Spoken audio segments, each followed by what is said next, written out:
Hi everyone, in this video I'm going to swatch, apply, and review for you Natasha Denona's new Xenon palette. This has just launched, so I hope you enjoy, I hope you're interested, and even if you are not typically a smoky eye person, watch this video, you might change your mind. Thank you so much for subscribing to the channel, and you can also go follow on Instagram, and if you haven't been checking out my latest videos, go over there and make sure you do. So the palette is available through Sephora. It is a black plastic palette. It has some specs in here, kind of like a starry night sky. As usual, it closes with a magnetic closure. It does have a full-size mirror inside, and you get 3x5, so you get 15 total shades in the palette. Check the description box or the product tag in the video itself.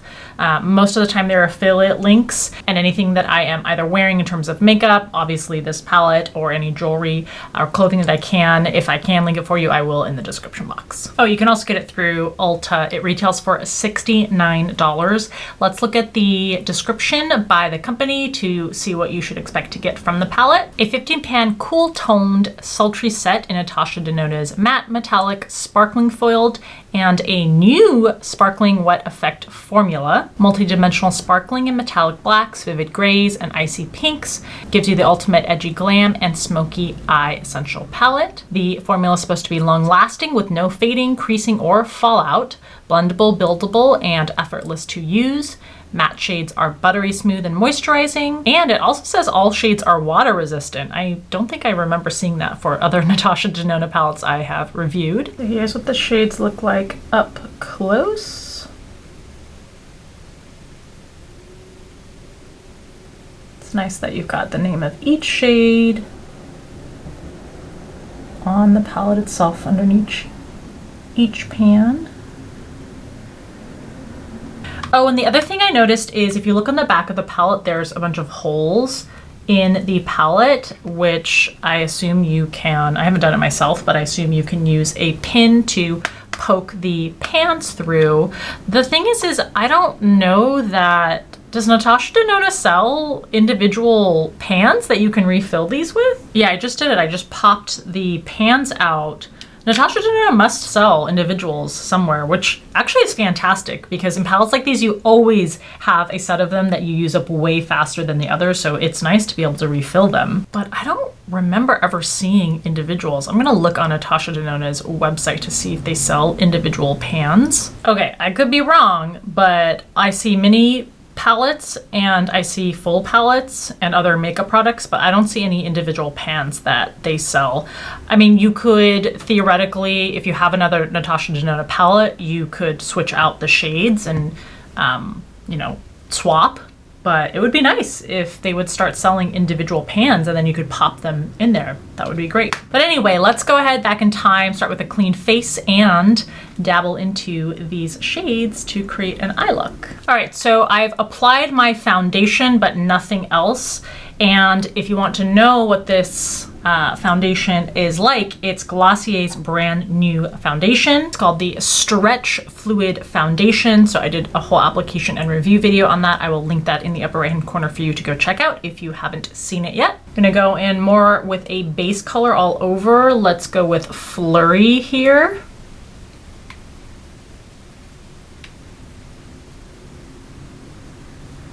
Normally I would use just translucent powder, but I'm hoping this is going to be close enough.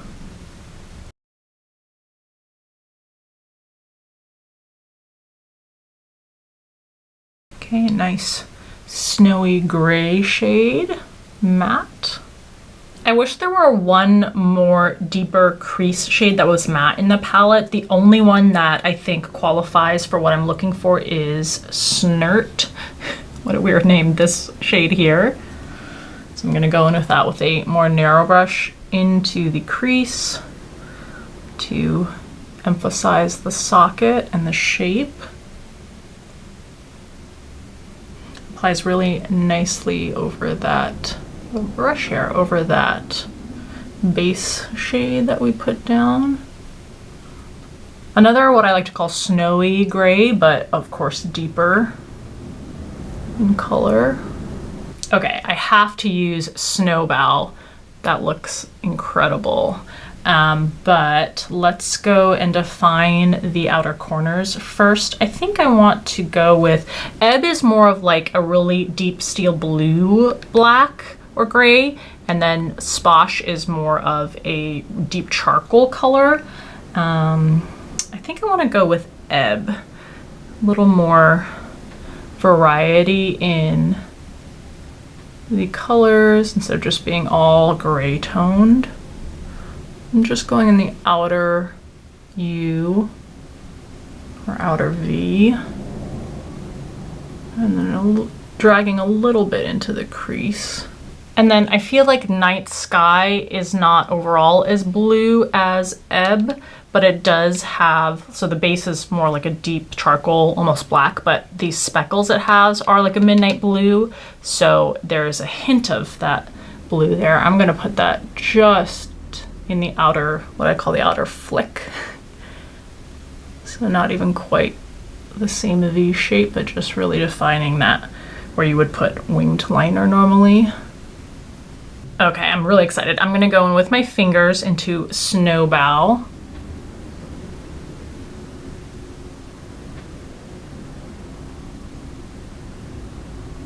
Beautiful. It has actually a lilac-y flash to it.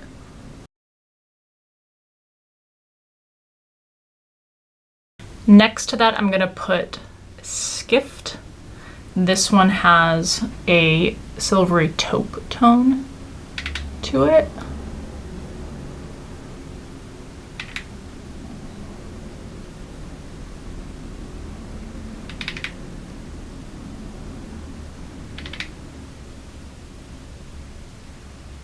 And then I'm gonna go back in with Snowbow because I want that to be the predominant shade.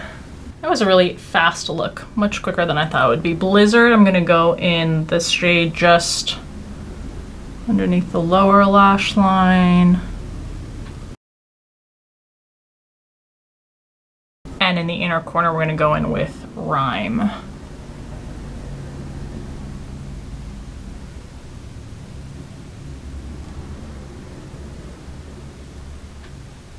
All right, so those are all the shades put down. I'm gonna go back in, emphasize them, layer them, same color, same placement, but just layering, and then I'll be right back. Actually, I did what I said I would do for all the crease colors, but now that I'm on the lid, I'm gonna go in with Skift. I'm gonna do that all over the lid, almost like a base. And just on top of that, I'm gonna layer Snowbow.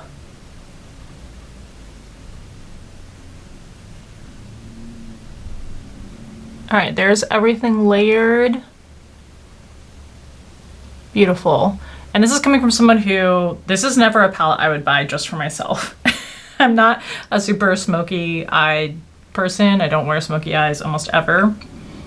I think this is great. It was easy, fast, beautiful colors. The last thing I'm gonna do is I'm gonna go back in with Snowbow. I know I'm obsessed with Snowbow. Put it on a brush. I'm gonna spritz the brush with mixing medium to see if we get like a wet metallic look. Just layering that on top.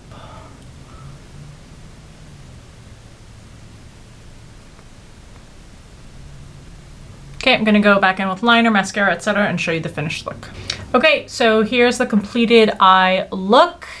For my lips, I am wearing e.l.f.'s new Reviver gloss. What is it called? Some sort of like oil gloss type of thing. A Reviver lip oil. And it's in the shade Jam Session. If you want to see all of those applied to the lips and swatched, I will link that video for you in the upper right-hand corner. These are very comfortable and nice to wear. So here you go. I love this look. I'm so surprised. I really just did not think that I would be that, I don't know.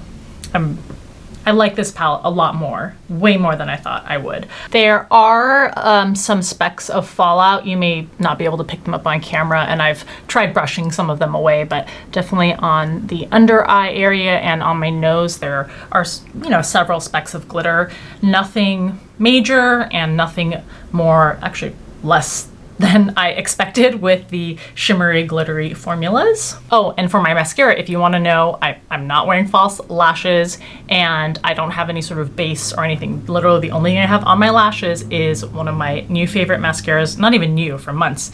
It's the Falsies Surreal mascara from Maybelline, and I did do a review application wear test on this mascara if you want to see it applied with 1 to 2 to 3 coats and what it looks like at the end of the day. I'll also link that for you in the upper right hand corner. Let's go in and swatch some of these other shades just because I didn't use all of them on my eye. So Cygnus is this one.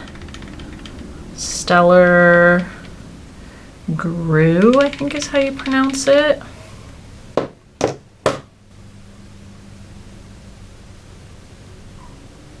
Okay, they're showing up in reverse order of how I swatched them. Very pretty. Supersonic, Sposh. Did I do Contrail? I did not. And then Neve. I actually used more shades in this palette for this eye look than I thought we would too. Oh, that's what those look like. So the 2 shades in the middle are matte shades. Trail seems a little chalky. Ooh, but it's so smooth to the touch. It's the kind of thing, once you put it on a brush and buff it out, it should be smooth. This is more just because I want to, but I want to do finger swatches of Rhyme, the first shade. Let's do Ebb. Snowbow, and Skift. So pretty. Ooh, Skift is much more multi-dimensional. I put Skift on top of a black base or a colored base and you're gonna get some more colors shifting. Like if I put down Sposh, let's do Sposh as a base because that's a matte charcoal. And then on top of that, I'm gonna put Skiff. I guess not as multi-dimensional as I thought it was. But I feel like it'll shift just depending on what base you put it over. All right, I'm really surprised at how good of an opinion I have of this palette after using it. I really came in just thinking, I don't know, it's like it's just not me, A, which is a totally personal thing, but B, it just looks like a bunch of blacks and grays and shimmery blacks and grays, which is basically, you know, shimmery silvers. But there's more nuance in the palette. The formulas are beautiful. It's well balanced between the mattes and the shimmers.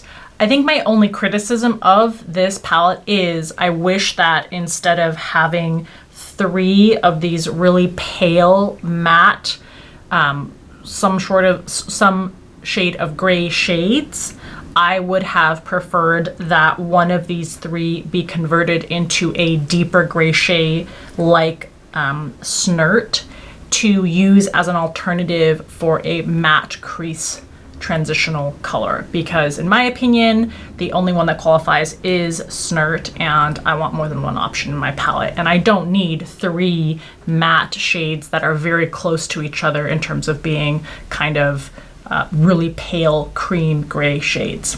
That's the only thing that I would change in this palette. Obviously, if you are just someone who says, I am literally never wearing smoky eyes, I never wear grays, silvers, or anything close to that, then you probably aren't watching this video anyway. But if you're even someone who would, at sometimes for a party, once in a while, on a night out, for a date out, Or even if you're like, oh, I really love these, just the metallic shades. I don't know.